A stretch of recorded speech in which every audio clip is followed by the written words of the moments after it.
Et pour parler des résultats de l'élection présidentielle en Algérie, nous avons le plaisir d'être en direct depuis Lille avec Hicham Aboud, analyste politique algérien. Bonsoir. Bonsoir. Alors, la victoire du président sortant est confirmée. Al-Mejid Tebboune a obtenu 84,30% des suffrages exprimés au lieu de 95% et le taux de participation est passé de 48 à 46%. Quelle analyse faites-vous de ces résultats définitifs publiés par la Cour constitutionnelle ? Eh bien, le moins qu'on puisse dire en lisant les chiffres avancés par le président de la Cour constitutionnelle, c'est que c'est le parfait hold-up historique dans l'histoire de l'humanité, dans l'histoire des nations. On n'a jamais connu pareille cacophonie, pareil cafouillage pendant toute une semaine pour arriver à reconnaître qu'on a volé, c'est bien le mot, hein, on a volé 3 106 148 voix qui ont disparu lorsque l'ANI avait annoncé les résultats. Et voilà, subitement, on retrouve 3 millions et on les distribue. On donne 2 millions à Tebboune, 500 000, 400 000 à Ouchiche, 700 000 au candidat du MSP. Et voilà, donc, et on prétend avoir répondu au pourvoi introduit par les candidats. Parce qu'il faut reconnaître que pour la première fois dans l'histoire des nations aussi, le président élu conteste la bonne conduite du scrutin. Et il signe avec ses concurrents un document dans lequel il reconnaît qu'il y a eu des dérapages, des dérives dans les chiffres. Et c'est confirmé par la Cour constitutionnelle, puisqu'on nous sort 3 millions de voix, plus 1 700 000 de bulletins nuls. C'est-à-dire, en tout, on est à 5 millions qui ont disparu. 5 millions de voix.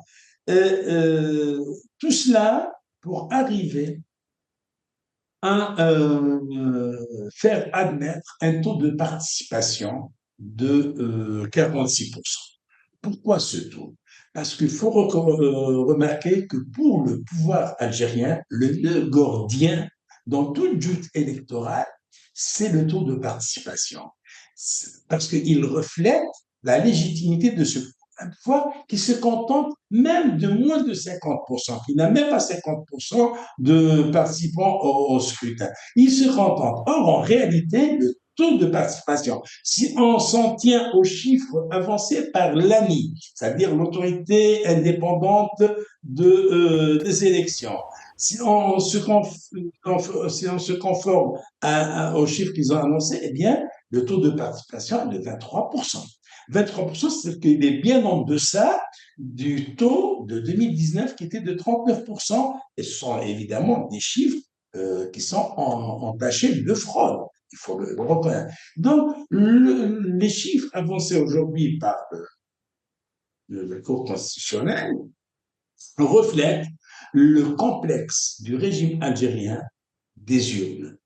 Parce que le peuple algérien a boycotté largement ce scrutin. D'ailleurs, on a bien vu, je vous en ai parlé dans Medi 1 le 7 septembre, on a bien vu le scénario qui était mis en place, la mise en scène qui était faite, où on ramène des militaires envahir les centres de vote à Tlerma, à Djidjel, à Mdia, là où il y a des casernes avec une forte concentration de militaires, et à la suite, il n'y a plus rien. D'ailleurs, quand on nous avance le chiffre le taux de 13% de votants entre 8 heures du matin et midi, on dit oui, c'est vrai parce que nous avons eu tous ceux qui devaient voter se sont rendus aux urnes. Les fonctionnaires de l'État, les ministres, les militaires, les pompiers, les douaniers, les policiers, tout le monde s'est rendu aux urnes avant midi.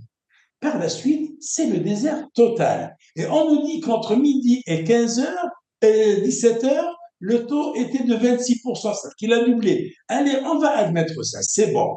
Mais entre 17 heures et 20 heures, 3 heures de temps, c'est-à-dire ils étaient incapables d'avancer le chiffre. Ils ont attendu minuit, 48 minutes, pour balancer sur une dépêche de l'APS, l'agence de presse gouvernementale, le taux de 48%. Et le lendemain, même le président de l'ANI, il ne l'a pas prononcé. Il avait honte de prononcer un chiffre qui ne reflète nullement le taux réel. Et en plus de cela, 48%, ça passe de 26% à 48%, ça veut dire qu'il y a une augmentation de 120% en 3 heures de temps. C'était trop flagrant. Voilà, ce régime vient de manifester au monde entier, à la communauté internationale, il vient de prouver une fois de plus que c'est un régime qui est bâti sur le mensonge et sur la fraude. Un régime de fraudeurs. Et qui fraude? Qui ment si ce n'est pas le voyou?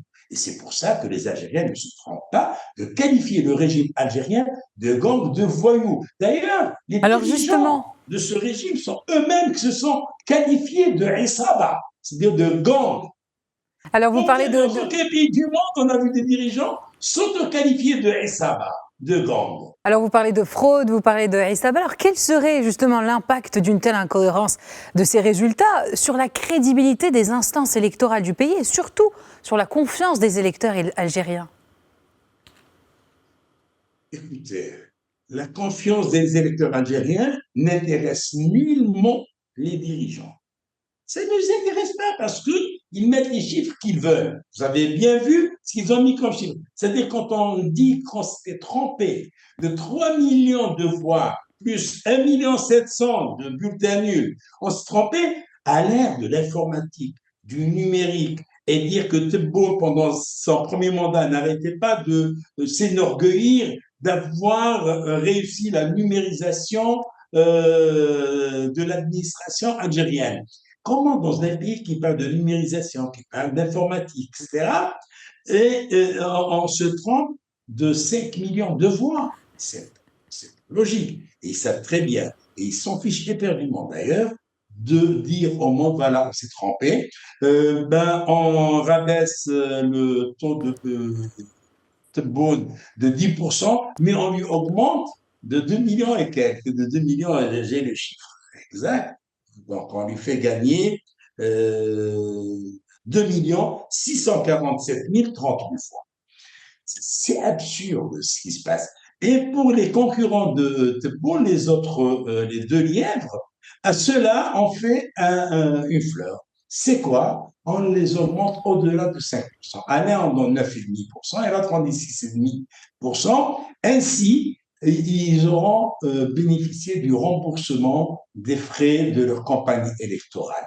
Et comme ils savaient qu'ils étaient perdants d'avance dans cette joute électorale, eh bien, au moins, ils ne vont pas perdre aussi sur le plan financier. Donc, on leur fait une petite fleur, un petit cadeau. Voilà, les frais d'avoir participé sont remboursés. Donc, vous avez joué gratuitement et merci d'avoir participé à la mise en scène et à cette parodie électorale.